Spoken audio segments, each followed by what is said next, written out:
Oh, good morning. Today our guest is Professor Morgan Kelly. Hello, Professor Kelly. How are you doing?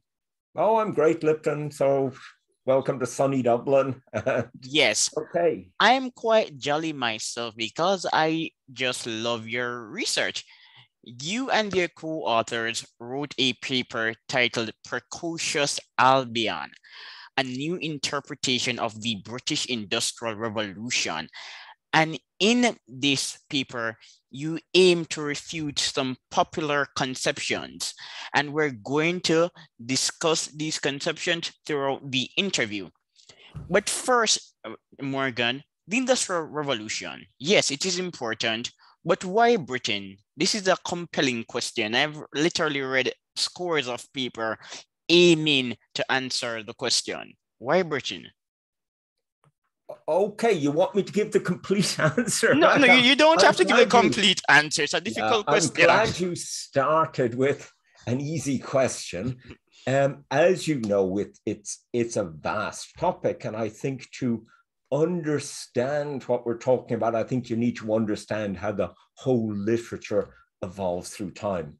So what you have now, say, way back up till the 1960s, there was this emphasis on lots and lots of inventions, this idea of a hail of gadgets occurring. And so the emphasis was very much on anecdotal evidence, some numbers about various sectors of the British economy. So the assumption back then was that you had had this complete change across British industry, and this had fed into very big changes in the British macroeconomy. But there was a big change occurred then in the 1980s that you had, Nick Graff's, Nick Harley came along and said, if we look at the actual growth rates that occur, what we see is that growth in this period was very, very modest. And so from this, then they stepped back and said, look, what's going on is you only have progress in a very limited number of sectors. Basically, you've got cotton, you've got wrought iron, you've got steam.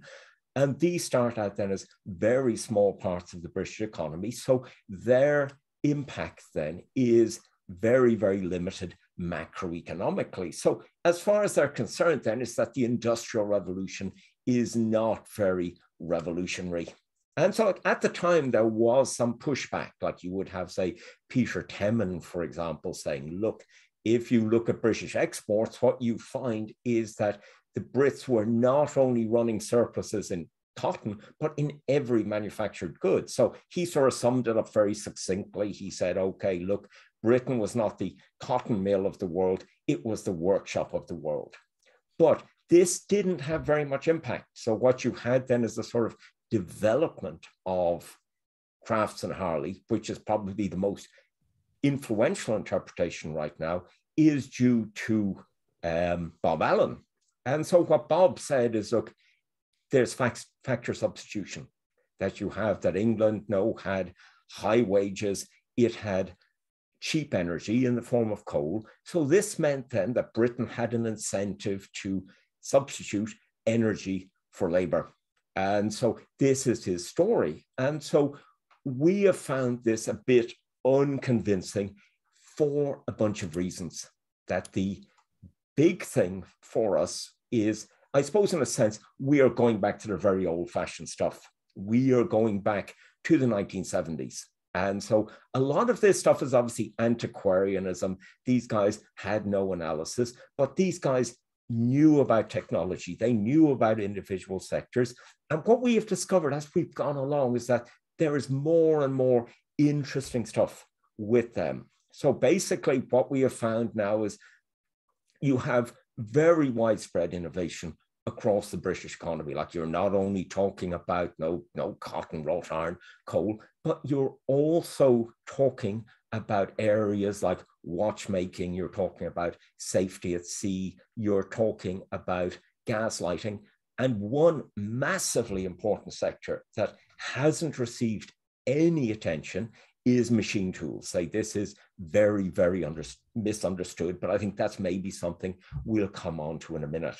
So our idea then, say, starting off with the precocious Albion thing, was this assumption: English wages are high.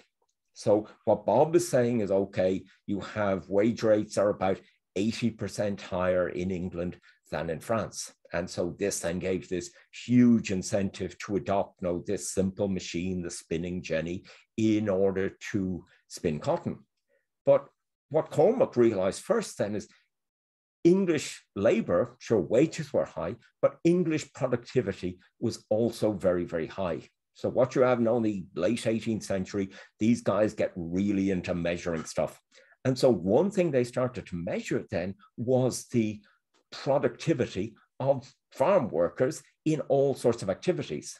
And so what we focused in on then was manual activities. Obviously, in lots of stuff, now the English guys got lots of horses and so on, that makes them very productive. But with activities, like threshing corn, like cutting corn by hand, these are purely manual tasks. And so what you find then comparing English guys with French guys is that the English guys are about 2/3 more productive. So you have then they're paid about, say, 3/4 more, and they're more or less 3/4 more productive. So the basic thing then, like English labor is expensive, this doesn't hold. Like you have, sure, wages are high, but productivity is also high. So what this led us to do then was to say, well, what exactly is going on? What is the source of this high British productivity? And so what you've got is that English laborers were bigger, they were better fed. So we have now, again, very good data for France on military conscripts. And for England, then we've got no less reliable data on convicts. But these give us a lower bound because these are basically very poor guys, very short. So what you find then is the difference in height is about 3 inches. Okay, so this is very, very large. And this is like ordinary poor English guys. We're not looking at rich guys who would have been like, at say 2 or 3 inches taller still. Back at this time, your social class was very visible from your height. Rich guys literally looked down on poor guys. So what you had then is these guys are taller, and this means you are stronger. Okay, it means not only your strength as a cross section of muscle, which will increase with the square of your height. These guys then, they were also way, way healthier. Remember, height is not only your bones are bigger, but it means all your internal organs are much, your heart, your liver, these things are much more robust. And there's also then the question of, well, to what extent does your brain develop better?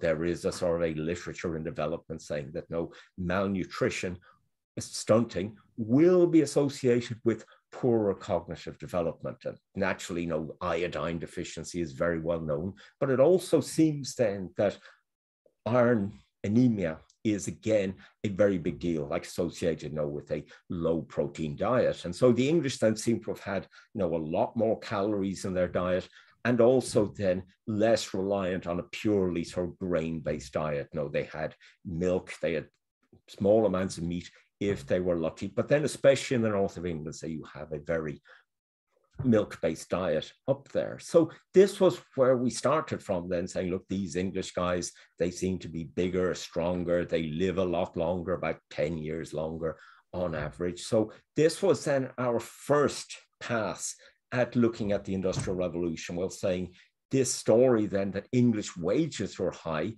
this seems to be very, very dodgy. And so we didn't sort of intend to start out working on the Industrial Revolution like Cormac and I. Cormac knew Joel very well from a long time ago, but we started doing work that gradually merged in with the overall Industrial Revolution. So what happened was, initially we started looking at things like watches. That, as you may know, there's a very famous quote in The Wealth of Nations that Adam Smith says, that a watch which would have cost £20 a century ago now costs 20 shillings. And so this for Smith is the paradigm of technological progress. That he doesn't mention cotton spinning, he doesn't mention steam engines, it's watches. So we became sort of curious and said, well, can we actually show this? And so what we had the idea then of, say, Cormac came across the idea of looking at court records in the Old Bailey. And what you had then is that, if somebody stole something from you, you basically had to have a private prosecution, but you had to put down the value of what you had stolen.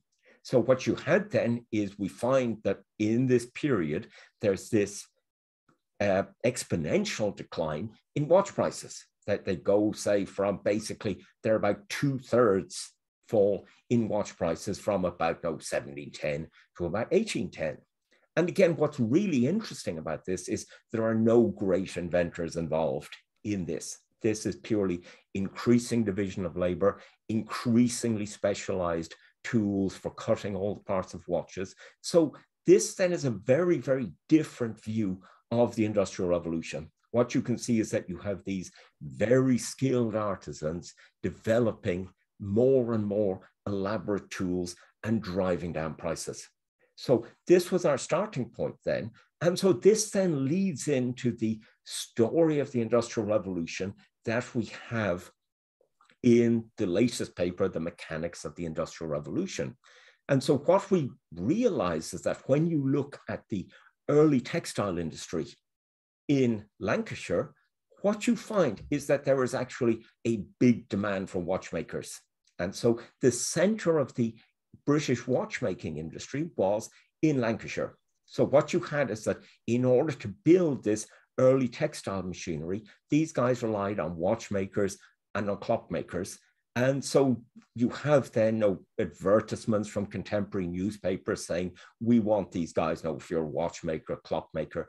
And it's what were especially valued then were guys who could make the tools for making watches. They had these very elaborate lathes and fusee cutters and all this sort of stuff. So you had then this big pool of skilled labor that the early Lancashire textile industry was able to draw on. And so we started to realize then that, this skilled metalworking in England was actually a very big deal for for England's early development. And then we sort of started then to go, well, maybe this is a more general phenomenon that, say, if you look at other inventions of the Industrial Revolution, say, if you look, say, at steam engines, once again, you find it's metal workers who are very, very involved in this, that like everybody knows the story, of Watt, that he couldn't get his big cylinder for his steam engine to work properly. And then he went to Birmingham, where Bolton was based. And so you had then this Wilkinson's famous boring machine for naval cannons. So in that case, then you're relying then on working heavy metal. So you've got then, this is the feature of England, that you have basically guys from sort of iron founders all the way down to watchmakers and instrument makers, this complete spectrum of skilled metalworking that the early Industrial Revolution was able to draw on. So basically what you're saying is technology is hard, that you need skilled guys to go and make machinery for you and to improve the machinery. And the machinery rapidly gets very, very complex. So you think, okay, you've got the Newcomen steam engine, you have got the spinning jenny, which are simple enough sorts of things. But you look at Watt's engine, it's got very elaborate valve gear. Say you look at, say, the water frame, again, you've got all of these intricate little cogs and rollers. So this is difficult technology. So the basic idea then that Bob Allen has is, okay, you can basically go into a warehouse and you could say, okay, I would like the big expensive machine that doesn't have many workers, or I would like the cheap machine that has lots and lots of workers. But what that's missing is, well, where do these machines come from in the first place? So effectively then what Bob is focusing on is the demand for technology. The assumption then is that the technology is there, whereas we have started then to focus on the supply of the technology, just saying, well, how was England able to generate this technology in the first place? And so we say, okay, there's this big, big pool of skilled workers there, particularly skilled metal workers. But this brings us then to the issue of coal. So we said, okay, then Bob has problems. English wages, they were high, but that doesn't mean that English labor was expensive. What you've got then on the leading on from this then is, well, if you look then at skilled workers, what you find then is that England is actually very much the low wage economy. That what you have is that England has this a big supply of skilled workers. And what you find then is that the flow of workers is from skilled workers is from England, especially to France and to other parts of the continent. And so this goes, say, right back into the 18th century. The French were there trying to poach English workers and say metal workers were especially valuable, especially file makers, like little metal files. That you think of these as just being sort of like little toy things now, but these were a vital piece of technology that you had back in an era where castings were very inaccurate. And the big thing they were needed for was for the firing mechanisms of muskets. That you had to file them down exactly. So these were actually strategically important. So the French spent huge amounts trying to develop files and bring guys in to make them, and they could never match the quality of these Sheffield files. So you have this flow, say, even from the 18th century, and this becomes huge then after the Napoleonic Wars, like in 1815, peace returns, and you have then thousands of English workers going over to France to set up cotton mills, to install steam engines. And one very big thing then is railways, that you have, say, in France, the trains still drive on the left. And this reflects the fact that the first train drivers were English guys. So you've got then that England has this, the guys who really matter in the Industrial Revolution, they are skilled artisans, and Britain has lots and lots of them. So what we do in the papers then is we say, okay, can we test this? So the traditional approach has been, okay, you've got two data points. You've got England and you've got France. And you say, okay, then factor X is high in England, low in France. Therefore, X is the cause of the Industrial Revolution. And so this then is problematic, obviously, that you're way over-determined. So what we said is, well, maybe we should look at England. That what you got is England was a very big, very diverse place, and you've got 41 counties in England, and you've got a lot of data on these places, and you've got very different patterns of industrialization. That effectively what you've got is that the northwest of England, say, which was quite poor, hilly, that was the area that industrialized, and at the same time then the south and east, which had been the wealthy parts of England, these areas, they deindustrialized. And so you have then this, what we call a reversal of fortune going on, that say, the poor areas become rich and vice versa. And so we go then and we test this. And what we find is that the predictions are borne out in the data. What we find is that areas which successfully industrialized, looking at this sort of textile industry, these areas had got lots of skilled workers back in the late 18th century, skilled metal workers. So skill seems very much to be driving the development of the textile industries. And so what you can also see then going on is you have then areas then deindustrializing for lack of metalworking skills. That the west of England, this is a very important textile area. It was very much like the center of the woolen industry. This had been Britain's source of riches, and it deindustrializes. And it seems what's going on there is, again, the main historian of this, one called Jennifer Tan, she reckons these guys just did not have, again, skilled workers who could install and maintain this new machinery. So it's very much then the places like new places, Lancashire and West Yorkshire, which are low wage areas. These are the areas then that are industrializing. And so if you look then at wages, say a big puzzle, say for Bob Allen, for lots of people, has been the fact that average wages in England did not rise during the Industrial Revolution. And so Bob calls this Engels' pause. But once we look at the wages in the individual parts of England, we can see that this is completely wrong. That what you find is that if you look at the north of England, you find there that real wages are increasing at a very, very rapid rate, and you're drawing in new population.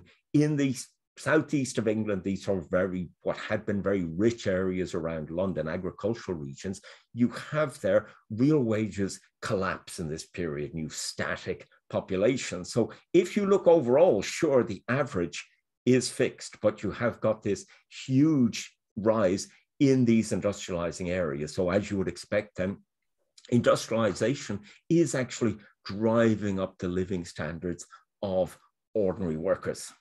So this then is one aspect of what we looked at, but the other aspect then is looking at coal.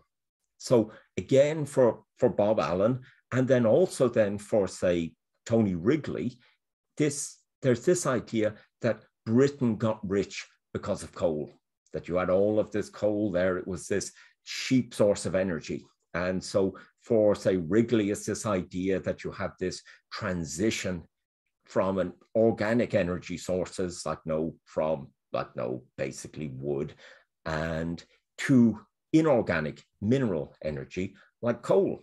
And so this view then has become very, very popular, that what was special in England was you had cheap energy because of coal. But once again, this is historically dubious. That what you find is that if you look at steam engines, they were used for pumping out mines. And then they were used laterally, then they were used in industries like, say, brewing, and then in big corn mills. These were what they were used for, to replace horses. But for most industry, and especially, say, for textiles, these were water powered. And so obviously water had a lot of advantage over steam. That they were cheap to, water mills were cheap to install. They lasted for decades, whereas steam engines, early steam engines would wear out after a few months. You had some fuel costs for steam engines. These were not gigantic, but the big thing for early steam engines was you had to pay a very heavy royalty to Bolton and Watt. So basically, it was proportional to the energy they reckoned you were saving. So basically, Watt is the original patent troll, that he basically he had this monopoly on steam engines, and he enforced it very, very rigorously. So you have no technological development in steam during Watt's time. So in particular, you don't have it's a very low pressure engine, very inefficient. So it's only after Watt, his patent lapses, that you actually have then development of high pressure steam engines, are very powerful, which can be used then to power trains and ships and so on. But you've got then this idea, then you look at the British economy and you find most of the economy is water powered. That you have that, people reckon, up to, say, Kanevsky reckoned up till the 1830s, that you had more energy being generated by water and by human muscle than by coal. That you had obviously you have weaving being done by hand. And so basically then, when it comes to the cotton industry, energy doesn't really seem to matter. And say, even though if you go up to, say, like the 1870s, when everything is steam powered, coal, say, the engines driving cotton mills are tiny, they're smaller than the engine of a sort of family car. So this doesn't really matter. So we have to go back then and say, well, did coal actually matter to the British economy? And in this paper, we say, yes, it did. It mattered hugely. And how it mattered was not as a source of energy, of power. It mattered as a source of heat basically for changing materials.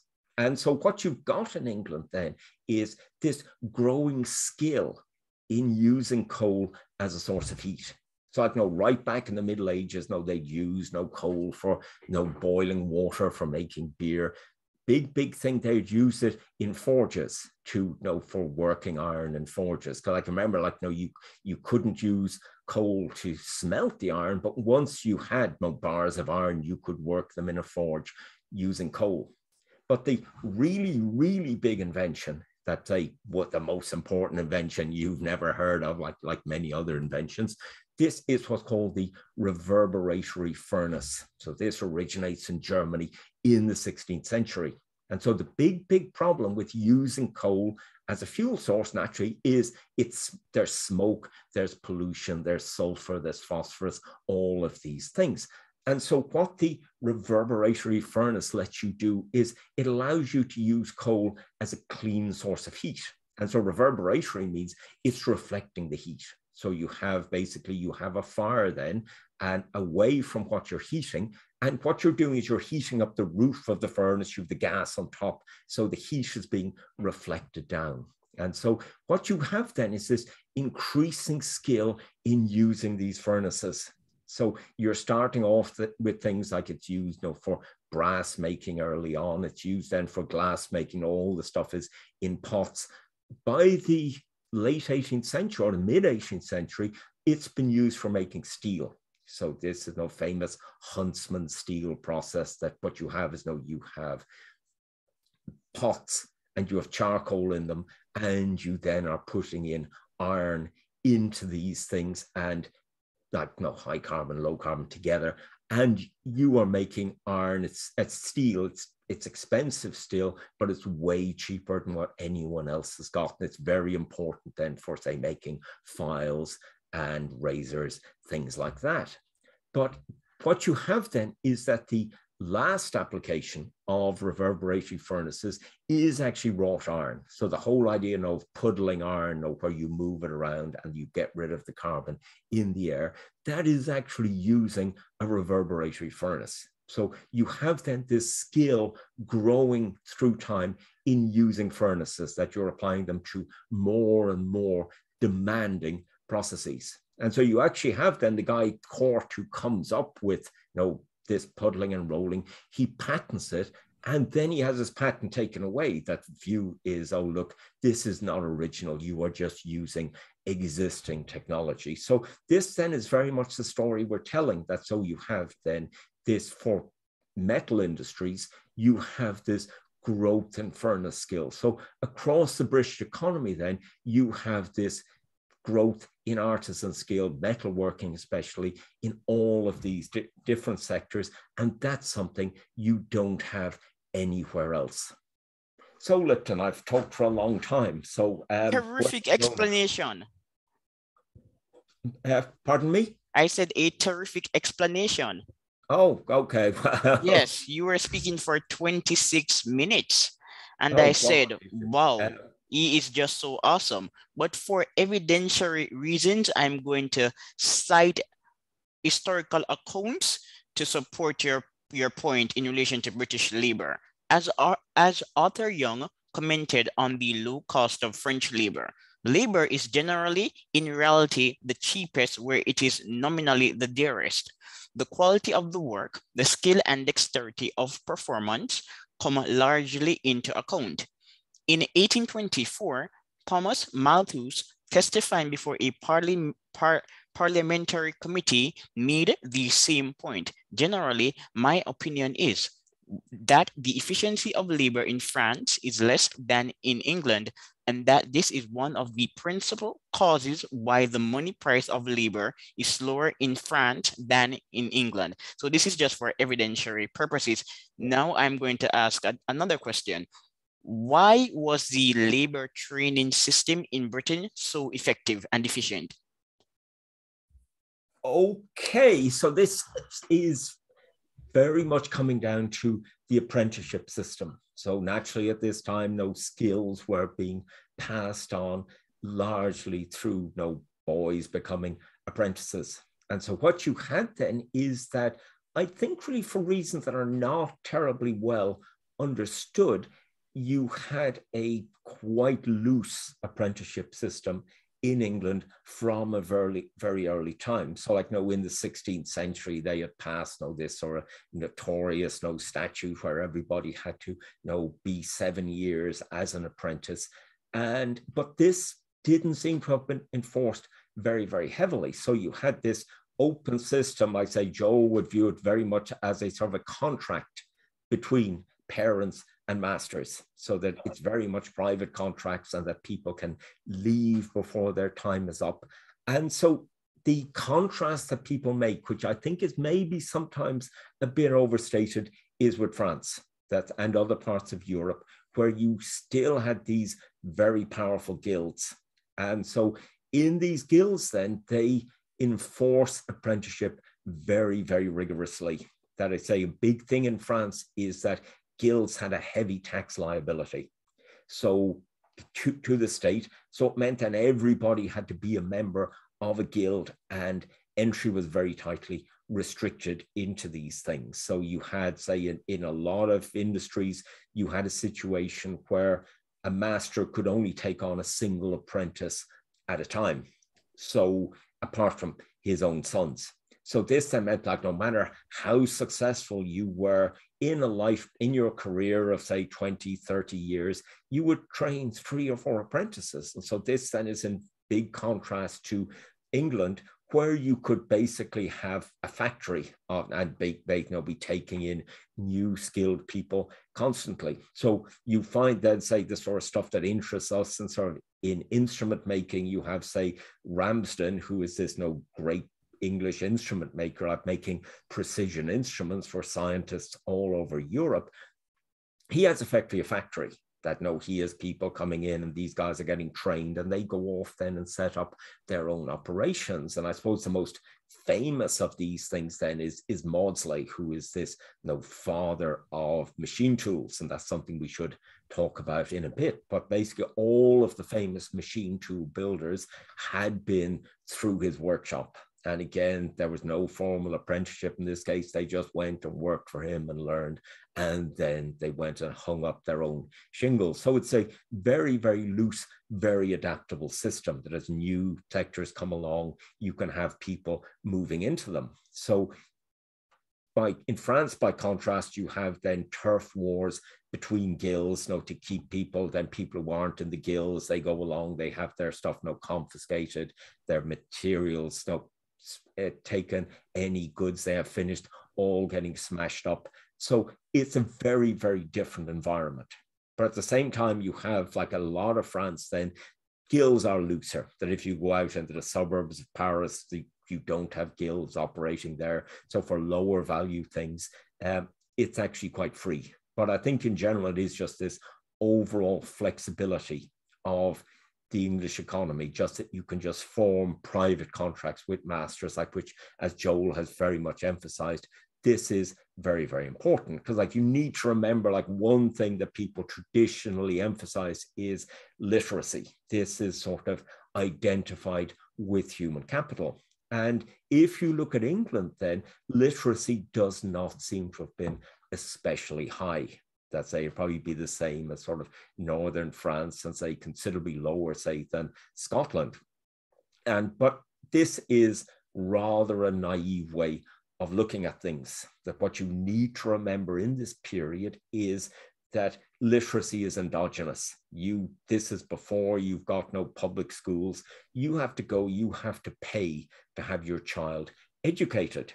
So what it means then is that where literacy is necessary, you will have a lot of literate people being generated. So this, you see then, naturally, this is associated with commerce, that if you have people buying and selling things in shops and so on, you will have lots of people being educated up in it. On the other hand, if you have got industrial activities, this is less important. But one thing we're seeing as we start to look at this, though, is that this average literacy, just saying, okay, only 40% of males seem to have been able to sign their names, this is possibly quite misleading. That it would seem that a lot of these English guys who were literate, working class guys, they were ferociously literate. That basically, they read anything and everything they could get their hands on. So weavers are especially noted for this, because obviously if you're at a loom all the time, you can do it pretty much automatically. So you can start to read as well. And so if you look at England, say at just consumption of paper, which is obviously, it's all being used for printing on, it rises very, very rapidly. It's already about 10 million tons a year in 1800 for a population of, say, 10,000 tons for a population of 10 million. And so England is a wealthy place then, and you have then very big markets and secondhand books that rich guys die and their libraries are sold on all the way down. So it's likely then that these literate English guys say we're reading a hell of a lot more stuff than guys on the continent who could sign their names. So again, one thing we've been very concerned with then, say one very interesting thing that we've looked at in Europe then going way back is this idea then of mathematical practice.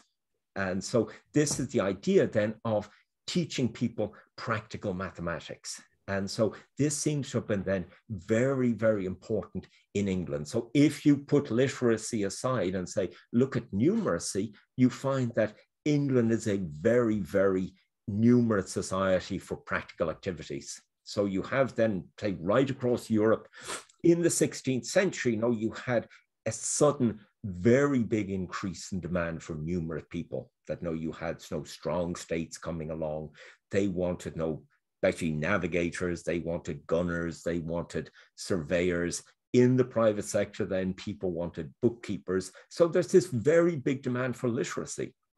And then for using various measuring instruments like navigation instruments, surveying instruments, all of these things. So naturally enough, then you had a supply response that you would guys who would teach this, like ranging from bookkeeping up to obviously very advanced mathematics, and then make instruments. And so this then is a very, very important group.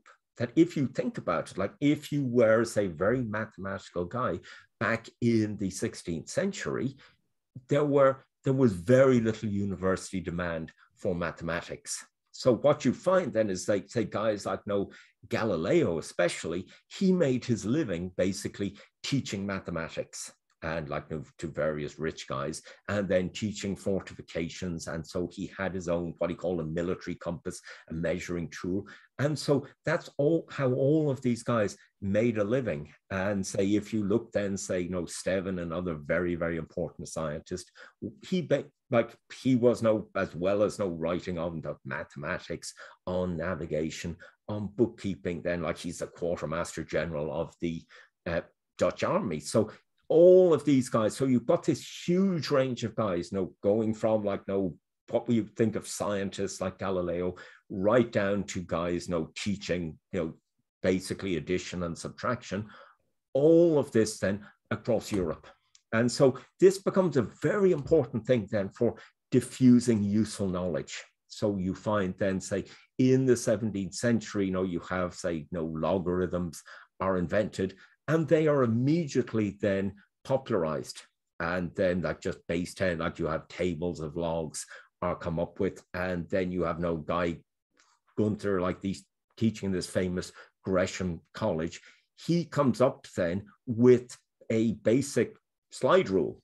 And it's a slide rule where it's a very, very long one. So you can go and you can carry out calculations by stepping with a dividers. And these things were used in the Royal Navy up until the 1840s. So these are very, very useful things for navigators, for surveyors. And so you have then this say rapid diffusion of knowledge. You have then instruments being made for navigators and then for surveyors as well. So you have this, say, big industries in these things. And these things are very similar to watchmaking. Again, you are now using brass. And so these guys then turn out to be very useful subsequently. But at the same time, then, you have this demand at the very bottom for very basic instruments. But at the very top end, then, you have demand from astronomical observatories, like government observatories. So these are set up in the Royal Observatory in England, similarly in France, in the mid-17th century. And so the idea of these observatories is, it is producing practical knowledge. These guys are concerned with making star maps for navigation. And so usually now we think of astronomy, you think of looking at interesting things in the sky. That's called observational astronomy. these guys were concerned with what's called positional astronomy. You want to have no very, very accurate maps for navigators. So what it entails is you have a very accurate clock. So you time, and you have a fixed telescope facing south. And as each star or planet goes across, you record the exact angle, its exact height in the sky, and the time it does it.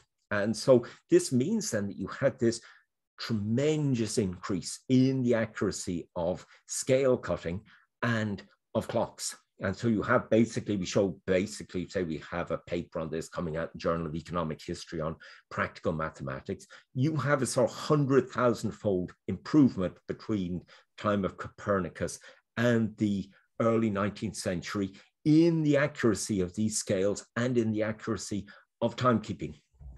And so it's probably like it is the longest, fastest progress, about 3.5% a year improvement in these things. And so this stuff like sounds esoteric, like there's no extreme precise measurement making these more and more precise instruments, but it actually has a very big practical impact. Like obviously, simplified stuff are used for navigation and all this stuff, but where it has the very, very big impact is in machine tools. And so this is a massive misconception that economic historians have, is this idea, which goes back to a guy called Habakkuk in the 50s. Habakkuk said, okay, if you compare America and England, machine tools were developed in America, that America was short of skilled artisans, wages were high, so they substituted machinery for workers. And so this, again, is very much the Bob Allen story. This is, again, the same idea of substitution. And so the big thing there is like the 1851 exposition in Crystal Palace, that you had these American manufacturers, like you had Colt revolvers, things like this. And the story is, the English were completely, taken aback by this stuff. And then they sent a delegation over to America, led by a famous engineer called Whitworth. And they were just blown away by what they saw there. But this is historical nonsense. And so there is a guy called Musson, who was a professor in Manchester, which was still a big textile center.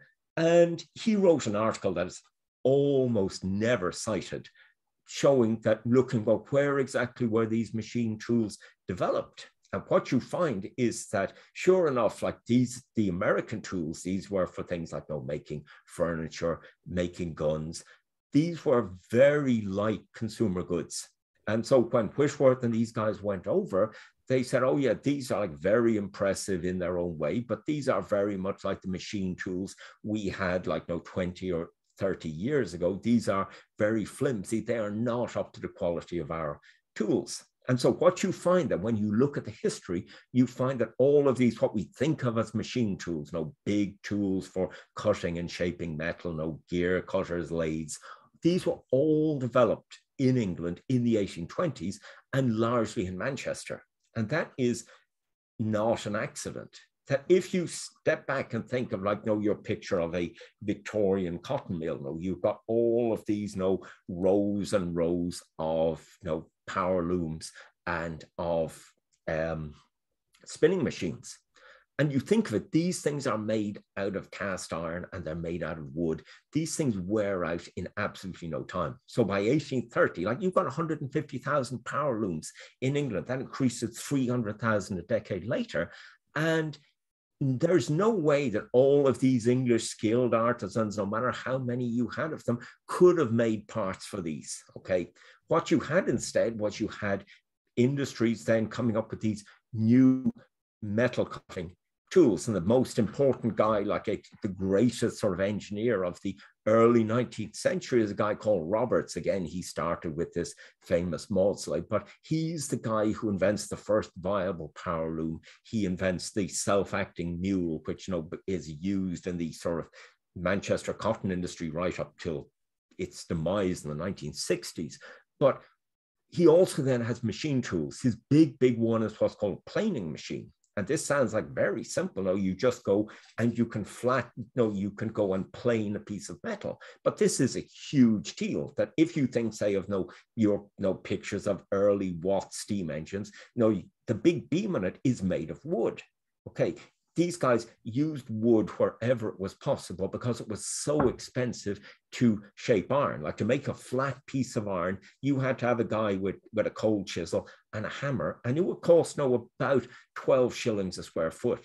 And it's by contrast, then, this planing machine, you could do it for a shilling a square foot. So it becomes viable then to make iron machinery. So this is a massively important thing. You then have like Maudslay is associated then with developing the first big industrial lathes. So all of these machines then being developed for the textile industry and then for the producing steam engines like locomotives. So this is a really, really important technology. And once again, the basic story that all economic historians have, this Habakkuk story, this is all American stuff. That is entirely erroneous. That you have this is very much like right up till maybe the 1890s, you had the British industry being more advanced than other places. But in a sense, then, this is the end of the importance of British skilled artisans, that you have these very skilled metal workers,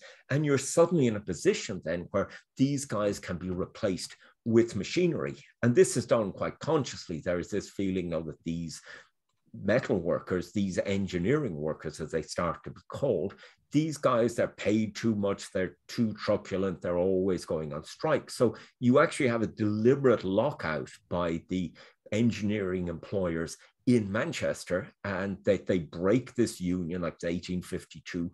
And so after that, then basically skilled artisans don't matter. And this then becomes a big deal for the rest of Europe, that you can have this machinery, this skill embodied in machinery. You can have this then exported to France, exported to Germany. The fact that you don't have no skilled metal workers, that doesn't matter. You've got a guy just using a machine. So this is a very important then part of this sort of end of British industrial primacy. They can replace their own skilled labor with machinery that can spread elsewhere. So that's again a very, very important topic, just the rise of precision manufacture. And this has a hell of a lot to do with precision measurement in astronomy, that you had these very fine scales that were being used. These were adapted then for measuring, for setting up machinery, and then for making gauges, all of this stuff. So if you look at the biographies of individual guys, like say, if you look at, say, Whitworth, for example, he is the sort of father of sort of standardization. Well, he's a big self-publicist, but he did have a lot to do with it. But he actually starts out his career working on Babbage's calculating machine.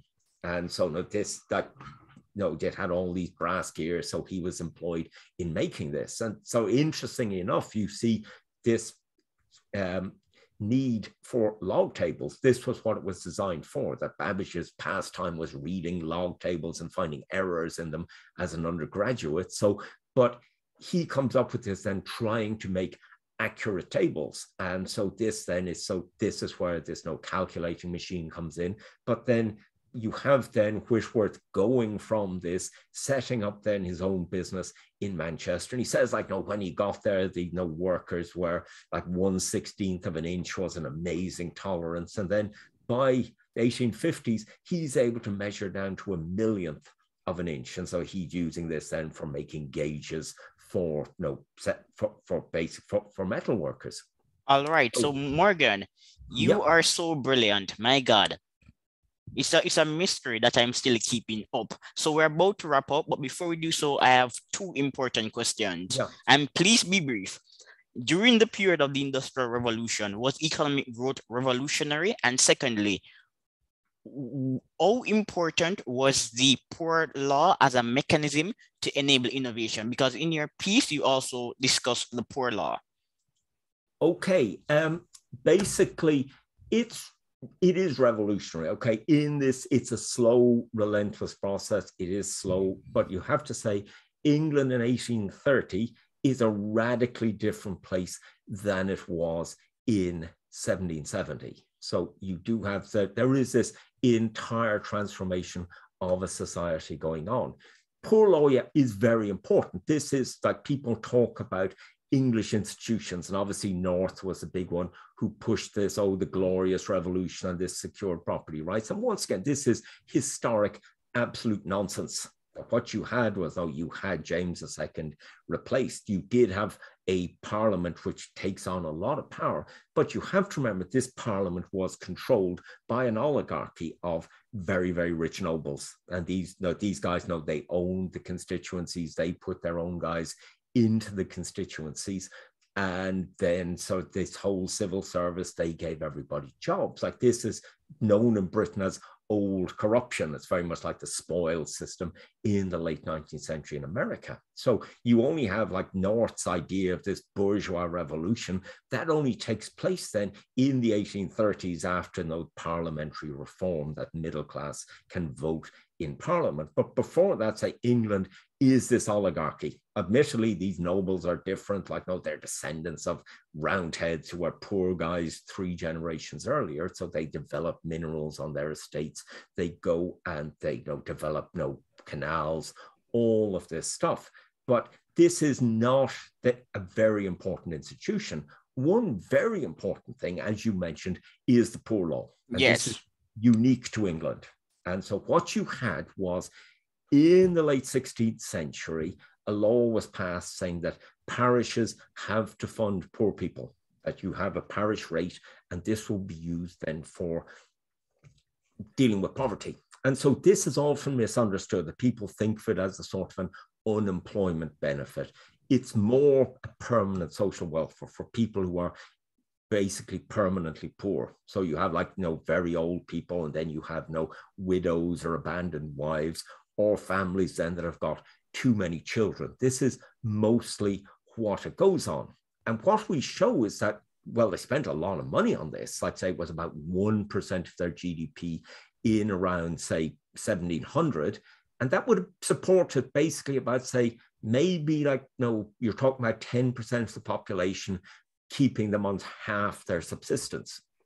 And this had doubled then by 1800. And so the real important thing is that this stops outright starvation. You do not have these big, you don't have really any famines in England from the mid 16th century onwards. So you have lots and lots of poor people in England, cottagers who are living hand to mouth. But these guys, they do not starve. Okay, they do not have a pleasant time of it. They are at the edge of starvation, but they do not starve. So it's a fascinating institution. And so Morgan, the argument is that the poor law provided a cushion for those who were disrupted as a result of innovation. Therefore, inventors were motivated to innovate. This is an argument that has been stated by people like Avner Graff. No, that's very little to do with it. That what you have is one thing it's important for is labor mobility, that you're only entitled to relief in your parish. So a lot of people think this stopped labor mobility, but it's actually the opposite. That what happened was you could go and you knew your parents would be looked after in their old age. You could go and find work elsewhere. And what you also had then was when you left, you had a passport signed by your parish, which says, if this person becomes destitute, we will take them back. And so this then, and you actually have people being shipped back from London. It gives us an idea of migration. But for inventors, no, I don't believe that. You look at the guys who were inventors, who developed stuff. These guys had no steady jobs as artisans. So I would find that very, very incredible. And what you need to remember then is that at the end of the 18th century, when the Industrial Revolution is beginning, the poor law is under pressure. It's becoming very, very expensive, especially the south of England. It had been the core of the poor law. We saw, okay, you have this rapidly falling real wages. People are sliding into destitution. You have what's called the Speenhamland system, where basically the poor law has to top up people's wages to subsistence level. And then you have guys like Malthus going and saying we need to get rid of this entirely, which they finally do in the 1830s. And this then really, quote unquote, incentivizes people that, you move or you starve. But it's interesting, even with Malthus, like you quoted him earlier, that in the 1790s, there is a famine all across Europe. There are some very, very bad harvests. And to his credit, like Malthus comes out and says, oh, look, as you know, I am an enemy of the poor law, but I have to admit that in this recent dearth, it has really worked for us. So it is actually something that did work surprisingly well. Yeah, There's Morgan. nothing parallel to it in any other early economy. Morgan, the paper is titled Social Institutions, Violence and Innovation. Did the old poor law matter? I read it some time ago, and the argument is this. It reduced violent innovation, inhibiting reactions from the economic agents threatened by economic change.